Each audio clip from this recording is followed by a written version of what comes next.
வணக்கம். மாரியப்பன் வானிலை அறிக்கை 2026 பிப்ரவரி மாதம் 4ஆம் தேதி புதன்கிழமை வானிலை அறிக்கை. வானிலை அமைப்பு: கேரளா கடற்கரையோரங்களில் வளிமண்டல சுழற்சி தொடர்ந்து நிலை கொண்டுள்ளது. இந்த நிகழ்வு கேரளா கடற்கரைக்கு லேசான மிதமான மழை கொடுக்கும். அதே வேளையில் இந்த நிகழ்வு மேற்கு நோக்கி பயணித்தாலும் அடுத்தடுத்த நிகழ்வு இதே இடத்தில் வளிமண்டல சுழற்சி உருவாகி கேரளாவுக்கு மழை கொடுக்கும் விதமாக நிகழ்வு அமையும் என்றும் எதிர்பார்க்கப்படுகிறது. அதே வழியில் இலங்கைக்கு தெற்கு தென்கிழக்கு பகுதியில் காற்று சுழற்சி நிலை கொண்டுள்ளது. இந்த நிகழ்வு மெல்ல முன்னேறி வந்து பிப்ரவரி 4ஆம் தேதி இன்று இலங்கைக்கு சற்று தென்கிழக்கு பகுதியும், நாளை பிப்ரவரி 5ஆம் தேதி இலங்கைக்கு தெற்கு பகுதி நிலநடுக்கோட்டை ஒட்டி அமைந்து பிப்ரவரி 6ஆம் தேதி குமரிக்கடல் நிலநடுக்கோட்டில் நிலை கொண்டு பிப்ரவரி 7ஆம் தேதி மாலத்தீவுக்கு தெற்கு பகுதி வழியாக மேற்கு நோக்கி பயணிக்கும் என்றும் எதிர்பார்க்கப்படுகிறது. இதன் காரணமாக வருகிற நாட்களில் ஒரு பரவலான மழைப்பொழிவு நாளை பிப்ரவரி 5ஆம் தேதி பெரும்பாலும் டெல்டா மாவட்டங்கள், தென் மாவட்டங்களுக்கு மழை கிடைக்கும் என்றும் எதிர்பார்க்கப்படுகிறது. அதற்கு முன்னதாக இன்று பிப்ரவரி 4ஆம் தேதி அதிகாலை நேரங்களில் பெரும்பாலும் அனைத்து மாவட்டங்களுக்குமே குளிர்ந்தாலும் தென் மாவட்டங்களுக்கு லேசான காற்றோடு லேசான குளிர் இருக்க வாய்ப்புள்ளது. பெரும்பாலும் டெல்டா மாவட்டங்களுக்கு தென் மாவட்ட கடல் ஓரங்கள், தென் மாவட்ட உள்பகுதி கணவாய் பகுதிகளெல்லாம் லேசான காற்று இருக்க வாய்ப்புள்ளது. ஆனால் இன்று பகல் நேரங்களில் டெல்டா மாவட்டங்களை விட தென் மாவட்டங்கள் கணவாய் பகுதிகளுக்கு காற்றின் வேகம் சற்று அதிகரித்து காணப்படும். நாளை முதல் தமிழகத்தில் அனைத்து மாவட்டங்களுக்குமே டெல்டா மாவட்டங்கள், மத்திய மாவட்டங்கள், தென் மாவட்டங்கள் கணவாய் பகுதிகளுக்கு தரைக்காற்று வலுவாக இருக்க வாய்ப்பது. 35 முதல் 45 கிலோமீட்டர் வரை தரைக்காற்று வரும் நாட்கள் தொடர்ந்து நீடிக்க வாய்ப்பது. அதேவேளை இன்று பிப்ரவரி 4ஆம் தேதி இன்று பகல் நேரங்களில் வெயில் இருந்தாலும் இன்றும் மதியத்துக்கு பிறகு மேகம் சூழ்ந்து காணப்படும். டெல்டா மாவட்டங்கள், தென் மாவட்டங்கள், கடலோரங்கள், உள்பகுதியெல்லாம். அதேவேளையில் இன்று மாலை நேரங்களில் ஓரிரு இடங்களில் டெல்டா மாவட்டங்களில் லேசான தூறல் விழ வாய்ப்புள்ளது. மீண்டும் மேகங்கள் கலைந்து மீண்டும் இரவு நேரங்களில் மீண்டும் படிப்படியாக மேகங்கள் சூழத் தொடங்கும். இன்று நள்ளிரவு பிறகு மேகங்கள் தென் மாவட்டங்களாக இருந்தாலும் சரி, டெல்டா மாவட்டங்களுக்கு மேகம் சூழ்ந்து அதிகாலை நேரங்களில் நாளை பிப்ரவரி 5ஆம் தேதி அதிகாலை நேரங்களில் கடலூர் தொடங்கி கன்னியாகுமரி வரை கடல் ஓரங்களில் லேசான மிதமான மழை கிடைக்க வாய்ப்புள்ளது. நாளை பிப்ரவரி 5ஆம் தேதியை பொறுத்தவரை அதேவேளை தரைக்காற்றும் சற்று வலுவாக இருக்க வாய்ப்புள்ளது. 35 முதல் 45 கிலோமீட்டர் வரை தரைக்காற்று இருக்க வாய்ப்புள்ளது. அதேவேளையில் நாளை பிப்ரவரி 5ஆம் தேதி மழை கிடைக்கும். அதிகாலை நேரங்களில் பெரும்பாலும் கடலூர், மேலும் சீர்காழி, வேளாங்கண்ணி, சிதம்பரம், நாகப்பட்டினம், வேதாரண்யம் இந்த இடங்களுக்கு, கோடியக்கரை முனை இந்த இடங்களுக்கெல்லாம் லேசான மிதமான மழை கிடைக்கும். அதேவேளையில் ராமநாதபுரம், புதுக்கோட்டை, மேலும் தூத்துக்குடி, கன்னியாகுமரி, திருநெல்வேலி இந்த கடல் ஓரங்களில் அதிகாலை நேரங்களில் மழை கிடைக்க வாய்ப்புள்ளது. வெயில் வந்த பிறகு படிப்படியாக உள் மாவட்டங்களுக்கும் மழை கிடைக்கும். பெரும்பாலும் கும்பகோணம், நெய்வேலி இந்த இடங்களுக்கெல்லாம் லேசான மழை பொழிவாக கிடைக்க வாய்ப்புள்ளது. அதேவேளையில் தஞ்சாவூர், திருவாரூர் இந்த இடங்களும் லேசான முதல் மிதமான மழையாக கிடைக்க வாய்ப்புள்ளது. திருச்சி, அரியலூர், பெரம்பலூர் இந்த இடங்களில் மேகம் சூழ்ந்து காணப்பட்டால் ஏதாவது ஒரு இடங்களில் லேசான தூறல் மட்டுமே கிடைக்கும் என்றும் எதிர்பார்க்கப்படுகிறது. மேலும் ராமநாதபுரம், புதுக்கோட்டை, சிவகங்கை இந்த இடங்களுக்கெல்லாம் லேசான மிதமான மழையாக நாளை பிப்ரவரி 5ஆம் தேதி கிடைக்க வாய்ப்புள்ளது.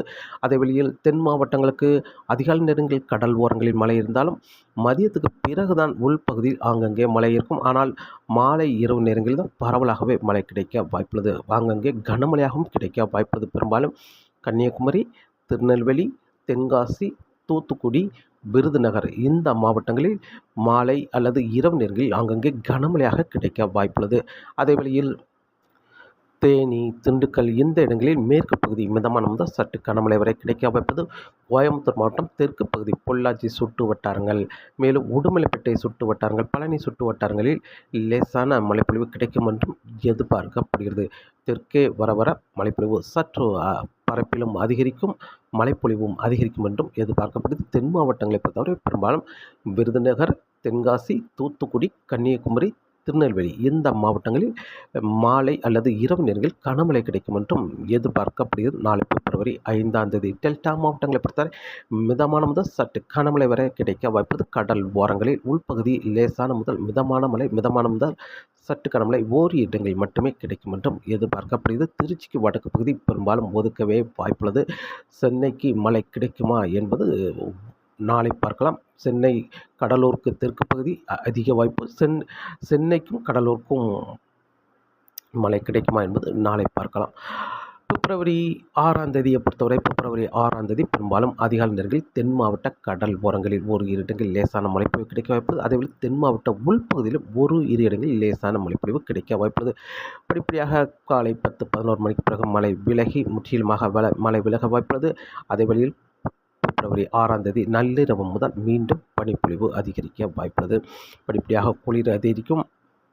பிப்ரவரி 7ஆம் தேதி முதல் ஒடிசா அருகே நிலை கொண்டிருக்கும் உயர் அழுத்தம் படிப்படியாக தெற்கே முன்னேறி வரும். கடுமையான மூடு பனியாக இருக்க வாய்ப்பது. பிப்ரவரி 7, 8, 9, 10, 11ஆம் தேதி வரை கடுமையான மூடு பனியாக இருக்கும். 12ஆம் தேதிக்கு பிறகு படிப்படியாக மியான்மரில் இருந்து காற்று வரும் என்பதால் குளிர் மட்டுமே இருக்க வாய்ப்பது. மூடு பனி விலகி குளிர் மட்டுமே இருக்க வாய்ப்பது. அதே வழியில் பிப்ரவரி 7ஆம் தேதிக்கு பிறகு சுமத்ராவுக்கு ஒரு காற்று சுழற்சி வர இருக்குது. அந்த நிகழ்வு மெல்ல முன்னேறி வரும்.